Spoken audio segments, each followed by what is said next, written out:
கனவின் வந்த பெண்ணை இறுதி பகுதி. அருணின் வார்த்தைகள் ஆதிராவின் மனதை சுழற்றின. நான் எனது வாழ்க்கையின் இறுதி நாட்களை முன்கூட்டியே வரைந்து விட்டேன் என்ற வார்த்தை அவளுக்குள் ஓடிக்கொண்டிருந்தது. அவள் ஓவியத்தை கவனமாக பார்த்தாள். ஓவியத்தில் அருண் ஒரு பாலத்தின் மீது நின்று பின்னர் காணாமல் போகிறான். இது என்ன அர்த்தம்?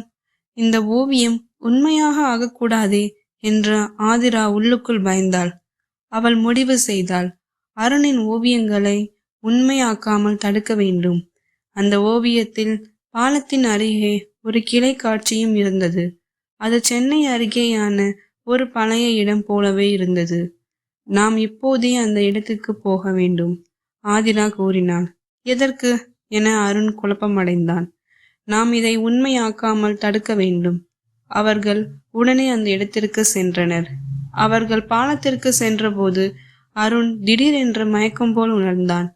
அவன் மெதுவாக கூறினான், நான் இங்கே முன்பே வந்திருக்கிறேன். ஆதிரா அதிர்ச்சியில் பார்த்தாள்.